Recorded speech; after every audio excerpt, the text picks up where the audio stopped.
Welcome to the Mike and Alex Show. This is Alex. This is Mike. And we've got Evan as well. Say What's hi, up, Evan. guys? So, Producing back there. Yeah, doing Well, the producing. right in and front of yes, us. Yeah. this is another go at our inaugural episode 1. Yes, hopefully our last episode 1. Our last episode 1 for a while. It is December 3rd, 2016. We're coming to you from the Starbucks in Leominster, right? Yeah. I don't know why we're telling them the location. I don't want them to find us.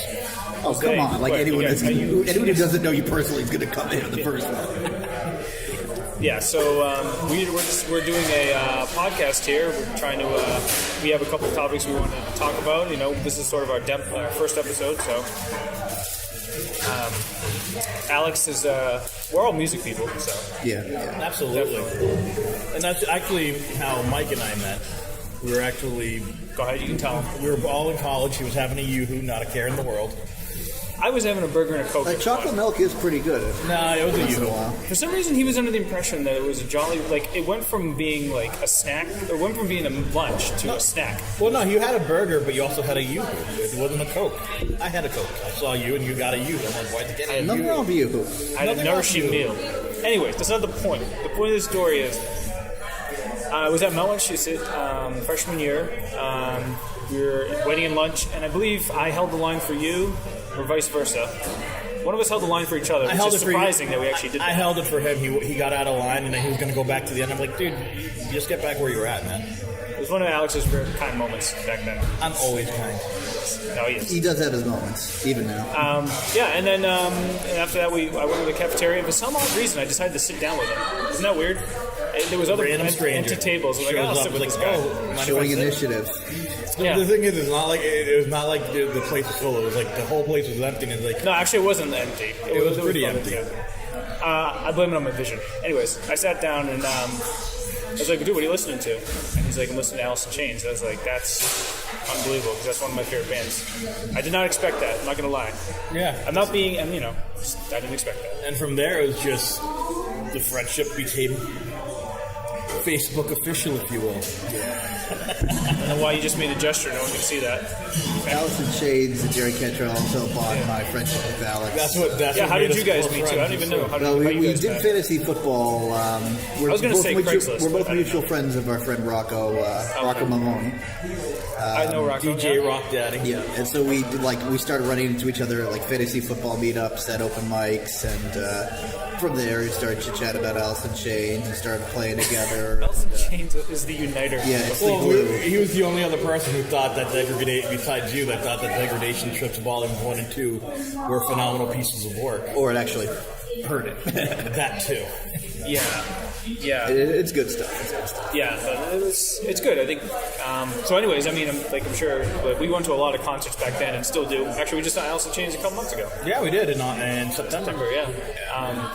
So what we're doing now is kind of just with this podcast, we'll be discussing things, in the Interests. entertainment area, music, Yeah. sports, television, movies, Random events. and just random thoughts.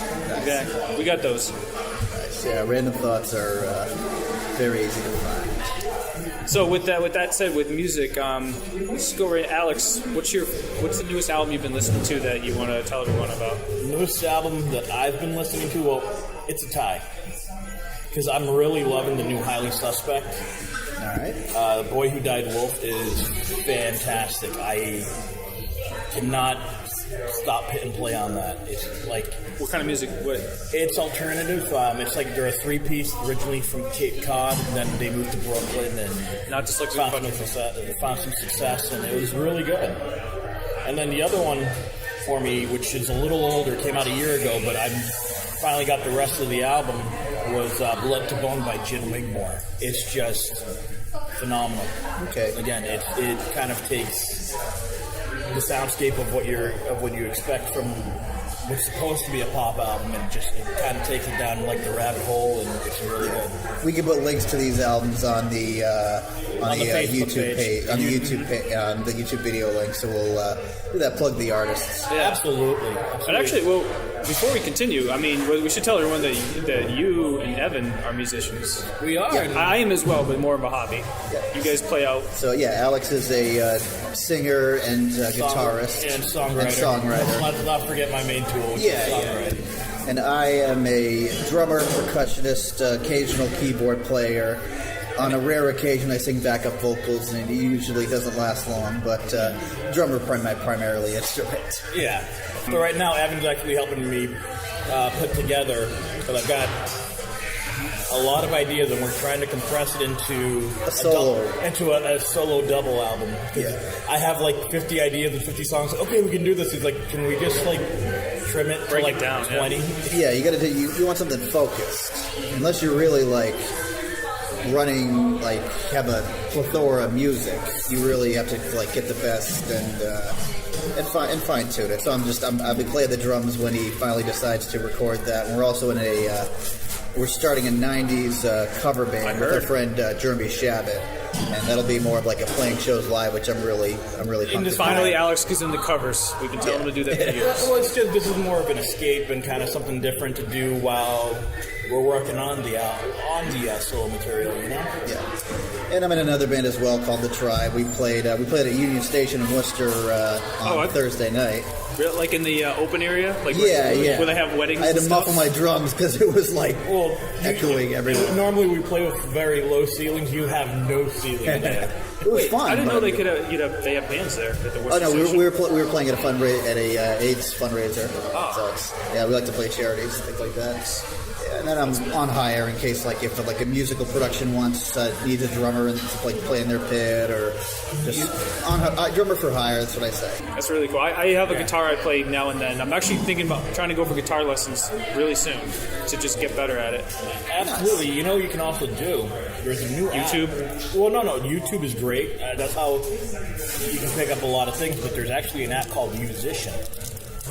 And it actually if you choose a level of where you're, like for you to be beginner, and it shows you how to play guitar, basically. Yeah. I will say though that there's as far as one-to-one, somebody hands-on, looking at your technique, nothing beats a live, or even nowadays they have it on Skype, a live one-to-one session. Well, that's what I wanted to do, because I wanted to physically go somewhere for the discipline of doing it, because then I would do it, versus just sitting in front of the computer and then I get distracted by something else. Yeah. But yeah, so I want to do that. I do improv and acting is my thing. I'm at Improv Boston right now. Nice. Yeah. We have a show next Sunday. Nice. Sunday evening. Plug it. When and where? Cambridge at the Improv Boston, Central Square. We're about halfway through their program at the improv level, so we have a show at the end of each semester, so it's always a blast. I love doing it. I was doing it out in LA for a couple years. And what time does that start at? That is, I don't know yet. I'm going to find out on Tuesday. Usually around the 7 o'clock hour. Okay, so Sunday at 7? Yes. So you're the big movie buff of the group. Everyone. This is my passion, part of my passion too. But you can analyze acting performances, character motivations, things like that. So Sunday, December 11th in Cambridge Square.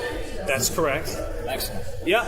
No. I love the improv and the comedic acting. That's always been my thing. Sitcoms. Okay. Yeah. Versus Romeo and Juliet type act. Broadway stuff like that. But yeah, so we're obviously, as people can tell, who's ever listening still. I thought Broadway was more musicals. It is. Yeah. But you get my point. I get your point. No, but we're all obviously all very creative here. Different creativities, but we're all very creative. Exactly. So if you haven't had a chance to hear the work that Evan or myself have done, why don't you plug it? Both of our albums are available on iTunes. iTunes, Amazon, Google Play Store. Just so look up Aurora Syndrome, and the name of that EP is "The Future." Our future is in the stars. And there's also a Alex Lopez album called Alex Lopez. It's tricky because there's also another Alex Lopez that is a different style of music. This is a self-titled that has a card on the front, is it? Yes, it's 3 playing cards. It actually equals 21. There's the Ace of Spades has the spade taken out, there's a snake, and then you have the Suicide King and the Queen of Diamonds. Gotcha, yeah. Still own that t-shirt. I still own a copy of that t-shirt as well. That's good. So yeah. Now, is your '90s band? Are you guys gonna have an album, or are you just gonna tour, like just do covers? Well, just like, covers. It's so, just covers. So I mean, are you gonna release an album with the covers? Or are you just gonna tour? I never thought about it, but that's more of a live thing. yeah, it's Yeah, a live that's thing. what I was It'd be kind of cliche to do somebody else's music, an album of 90s covers. You remember when Bronson Arroyo did that? Yes. Yeah. He had he had a '90s cover album. I think I was with you when we bought that. When One you, of us. you bought that, I said, why are you? No, I getting think it was that? my ex-girlfriend that liked it at the time. There was some controversy over that album. We all do stupid things for girls, Had Tremonti on it, didn't it? probably. Now, I gave you guys some albums for you guys to check out. Let's see Duly noted. what you guys are listening to. Well, I'll go with the one of the obvious ones. One of the big. There aren't too many albums a year that are given like a Star Wars like big anticipation for. But for me, the new Metallica album, Hardwired to Self-Destruct. That's been on my playlist lately. It's been a long time. I'm not sure if there's any other like really big heavy hard rock albums this year that have really stuck out. I'm not sure. I love the last one, Death Magnetic. Yeah, I did too. I'm not. So is this one? Is this one kind of more old school sounding, or are they doing like another direction still? I think what they tried to do, because I read a Hetfield interview, Yeah. was they were trying to capture the magic of Kill 'Em All with the melodic success and the blend on the Black Album. Well, that's partly right. It definitely has a Kill 'Em All like the feel to it. Well, first off, for some strange reason, it's a double album, but all the songs put together, it's shorter than the Load album. It's like 12 songs. Yeah, it's altogether. 12. It's like 6 on each album. So I'm not sure why it's 2 CDs because it's not they a did it- concept. I It's think not they did a. it. I think Yeah. they did it that way for the vinyl. It could be, yeah, because it's not a concept thing where it's like, okay, this is one part, this is another part. It's not a cash thing because they're charging as much as you would for a single CD, so it's not anything like that. But for whatever the reason, the songs are split up to 2 CDs. It's if you like Death Magnetic, it's pretty much similar to that. It is missing, and they warned this ahead of time. It doesn't have the big power ballads like "Fade to Black" or "One" or "The Day That Never Comes," and it also doesn't have the big like instrumental guitar. It's not a lot of guitar noodling or anything. And kind of an interesting side story is that before they recorded this album, Kirk Hammett, he pretty much recorded all of his ideas on his phone. Yep. And then he didn't back it up and he lost it. Yep. So he doesn't have too much writing on this album. There aren't too many guitar solos. Now, is he's still in the band? Kirk Hammett? Oh, yeah. Yeah, okay. Yeah, so it's James and Lars as always. And then Robert Kirk and- Hammett. I saw him on Jimmy Kimmel doing a version of Enter Sandman with little kid toys. Yeah, With the Roots. I didn't see Kirk Hammett in it. He must have been in it, but I didn't see It him. was right behind the inside field. So, yeah. as a part I'm of also legally blind, everyone, just to let him know. Yeah, Just throw he's that got out there. blind spots. It's cone rod deterioration, or is it? Rod- Yeah, so it's cone rod degeneration. My sister has the same thing, but it's obviously hasn't stopped me from doing everything I want to do. So I just like to point that out there because I'll probably mistake a couple things, and Alex and Evan will make fun of me for it. But I in a won't. loving way. I didn't notice. So. I didn't know it either, but Yeah. So, No, we joke around with each other. You know, at least Alex. You know, since I've known Alex, he'll. we take it all in stride. We have a couple of laughs. Yeah, exactly. So definitely for me, the new Metallica. I think some standouts from that one are Atlas Rise, Moth into Flame, and Halo on Fire. I'd All right, those are the songs to check out. yeah, numbers 2, 4, and 6 on the first CD. I'd say the first CD is a little bit stronger than the second CD. Actually, I really enjoyed the track right after Moth and Flame. Dream No More was pretty good. Dream No More is good. Yeah, there aren't That really one any sounds- songs that aren't good, but it's just like you miss like the power ballad and the instrumental guitar, like some of the crazy stuff. But it's just good. not as diverse as some of the previous. Exactly, but it's still good. The rockers themselves are all top. Yeah. That's good. Now, are they going to be touring? Do you know? Of course. Yeah, they'll always. I'm So- sure it'll be next. I'm sure it'll be like spring and summer next year. Yeah. Metallica. I mean, Alex and I saw Metallica. Was it summer of '03? Summer 03, Summer Yeah. Sanitarium. Yeah, I saw Awesome. them- Have you seen him? Yeah, in summer of '98 with Jerry Cantrell and Days of the New. I was so jealous when I what was at the time was Greatwoods. It was Not the Tweeter Center or Xfinity Center. yeah, Comcast. Yeah, no, Xfinity. Yeah. So yeah, that was it was for the Reload tour, and it was very strong. I remember they opened up with Bread Fan, which is like a cover from I remember Garage Inc. that's when I started really getting into music, and Days of the New was popular. Jerry Cantrell was doing it, and I was thinking, how cool is that to be on tour with Metallica? For Days of the New especially, because they were just breaking out. Well, it's funny because that Boggy Depot album is still probably one of my top albums, and my song off of that, track number 3, is my favorite song. That hearing that opening lick gave me goosebumps, and I'm like, I've got to learn how to play guitar. I've got to learn how to write songs that are as amazing as this. And at the show, he did a really good version. Jerry Cantrell did a really good version of Brain Damage Eclipse from Pink Floyd's Dark Side of the Moon. I think he might have ended the show with that. That's what he ended that show in 2001 that way too. Yeah. And then that helped me really. I'm a big Days of the New fan. They got me into Days of the New. I followed them when they've gone from a 4-piece band to a 6-piece band to just Travis solo to a reunion to all sorts of things along the way. But, Are they still around? I haven't really kept in touch. it's just mainly just him. Just Travis. They did a reunion tour. It didn't quite work out, but yeah, he does from time to time. He'll come out. He'll do a solo tour. I think he's a very talented musician. Actually. Oh yeah. What he does. I gotta tell you, I went with Evan to see the original 4 reunion tour that they were doing. I think they were in the process of releasing an album that just kind of fell apart. Yeah. But it was a great live show. Mm-hmm. That's awesome. All acoustic sound still, too. Yes. Acoustic electric. That's what made me want to get an acoustic electric in the first place when I met you in college, was Days of the New. That sound. I love that sound. Yeah.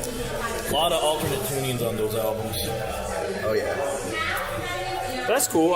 Gad, is there anything else you're listening to that you like, or? Yeah, the Bon Iver's 22 a Million. It came out, I think, maybe a month and a half ago. It's just kind of, I like a lot of alternative music, so that it's kind of like a mix of more acoustic and electronic vibes. There's all sorts of different sounds on there. It's a kind of like the album's centered around like different numbers. Like each track has a number incorporated into the title. Right. So it's a really strong. It's a really good album. Well, Mike, what about you? What are you listening to? Like Evan was saying before, like I haven't caught any really good hard rock this year. If you guys, this year's coming to an end, but if you guys find something, let me know, because I haven't really got anything, other than those 2 bands that you were talking about. I have been going back and listening to stuff from a little while ago, like Evans Blue. You guys remember Evans Blue? Yeah. I've heard of that, yeah. I was listening to something from them. Actually, Breaking Benjamin, I think, is supposed to be touring again. I saw Breaking. They're only touring the Midwest. With their winter tour. Yeah. Saw them last year. They were great. Yeah, they I've seen co-headlining with that. Shinedown last year. We saw them at the Mohegan. Did a nice Star Wars Imperial March. Yeah, like that was a really great show all around. Seven Dust opened up. They only did like 5 or 6 songs, though. I was going to say 8. I was pissed because we missed Black, but yeah, they opened with Black, didn't they? yeah. That's awesome. There's a. Besides that, yeah, I mean, I've just been going back and listening to a lot of stuff from the early mid 2000s, like Evanescence, Evans Blue, Fuel, a lot of that stuff from back then. And kind of just trying to find new music. So this is actually going to help me find new music too. And with this episode and the next episode, we've got a lot of albums to set toward people's way. Top 5 of 2016, or absolutely. Like yeah, I think expect that with the next episode. Yeah. We're all going to give our top 5 albums of the year. Absolutely, yeah. So we're kind of think we'll all have something to bring to the table as far as top, things like that. But yeah, so we're all big Alice in Chains fans too. Absolutely. We're on that topic. Which one of your guys' favorite Alice songs? That's like you have to do one. You have to do one. Okay. Like if you had to pick one song to represent that you like from them. I've got a tie. It's a tie for me. I got 2 that I'm cutting down right now. That's like that. That's me having to choose my favorite song from my favorite band. It's like saying which guitar I love most. Children. For you me, must pick. No, just kidding. I'll pick. Fine. For me, it's a tie between Black Gives Away the Blue, the title track off their 2009 album, and Nutshell from Jar of Flies. Yeah, good. Those songs just kind of. So you like more of the ballad? No, for me, because if I was able to extend this into a 3-way tie, yeah, a Looking in View would be just. It was like their stamp back in 2009 saying we're back, and just it's like a smack that came in the out mouth. of nowhere. It was really good. You know what I love from that album? This wasn't my check my brain. Yeah, because you Love were in that. California at the time. I'm a California dude. I am. So I guess mine would have to be. It's got to be Wood from Alice in Chains. choice. I love that song. It's just a great. It's got the cool vibe with the Lane and Jerry singing with their voices and how it starts off kind of melodic and then kicks in. Yeah, they have some really good harmonies on that one. Yeah. What's yours, man? Or you, Tough, 'cause are you, are you my pick your right one? favorite album is definitely the Jar of Flies EP. That's one I always go back to. Since you guys were picking multiple ones, I'll have to. Yeah, go you notice we and- didn't pick one, so We didn't pick just one. Yeah, I stay away off of Jar of Flies. I just love the Oh, strings that's a and great yeah, one. just such a moving piece. As far as the, I like I love the Tripod album as well. I like "Shame in You." yeah. It's not one of their more popular songs, but it's kind of like it's. That one's really good. I like Shape in You. It's tough for me to put my finger. It's a unique song. It's not one that you can really. I think pick up in that another one. Tripod album is actually very underrated when it comes to their whole catalog. They don't play a lot. They don't really. They play the hits off, but they don't really go into the deep cuts too and much. that's kind of why I've been like a little frustrated that their set list hasn't really changed in the last few years. they played again. I think when we were there, and that was it from that album. I think, Yeah, that was it. They didn't even do Grind or Heaven Beside You. I think they did Heaven Beside You, didn't they? I can't remember. So I stay away, Shame in You, But off that album, I recommend Brush Away as well. That's a really good song. and then I also love Black Gives Way to Blue, so I'd have to I'm picking one off of that one. Lesson Learned. I love Lesson Learned. Lesson Learned is awesome. Yeah, that's a good one. I would, classic. and if you like harmonies, like you like the ones in Wood, off Black Gives Way to Blue, check out their opening track, All Secrets Known. It starts off with like a single guitar lick, and it just builds up, and then like the way they're harmonizing and building that song up, it's great. Yeah. Alice in Chains is great with doing that too. They don't just like, it's not just one song that defines their sound. They have many different sounds. Well, yeah, and the way they harmonize and they layer their harmonies, I kind of compare them to like the Eagles and Def Leppard, where they have that. You love yourself from Eagles. Def Leppard. And I love me the Eagles. You love the Eagles. I saw that history of the Eagles like 8 times. That was like a 3-hour event. I think the harmonizing also helped with them being able to pick up where they left off without Lane, without really skipping a beat. Yeah. Well, I think people also tend to forget that a lot of that harmonizing, a lot of that vocal layering was actually Cantrell. Yeah, exactly. I mean, Well, he definitely did Lane obviously contributed a lot to that band vocally and it did differentiate a lot from the other 90s bands. But when you take a look at Beckett's songwriting, the layerings, and the harmonies, a lot of that was absolutely, Cantrell. absolutely. I think Lane definitely did have that powerful voice, but Jerry had the haunting voice in the background, which really mixed with the two of them. And Lane's voice was Honestly, very sometimes it was the haunting, other way too. around. Sometimes like Jerry's was the main voice, and you heard Lane's being the haunting one in the background. Which I is agree. good that they both could bring that to the albums. Because if you think about like, there's not other bands. Like, can you think of a band before them or since then that does that? That like it does it as good as them? Like that had like Multiple harmonies? yeah, like The last one I could like think of was Def Leppard. Other than that is Def Leppard and the Eagles for me. Multiple vocal harmony. Ooh, that's Yeah, they don't really. It's a lost art. You don't find It too many really people is. that do that. Yeah, And people have tried to. I can't even think of someone that's tried to mimic that since then.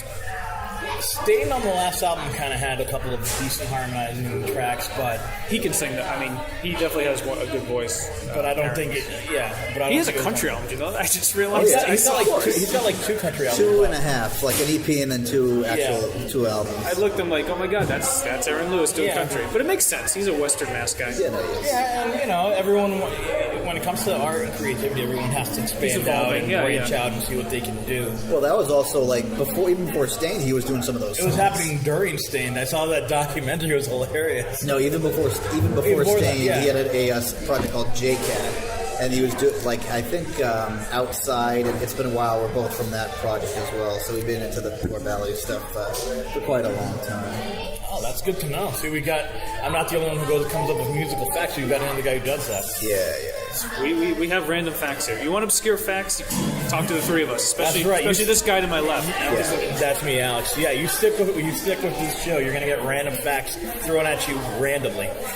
I think each episode we should bring a random fact too that we about music that we want to tell everybody. Or about. even just random fact in general. The human head weighs 8 pounds.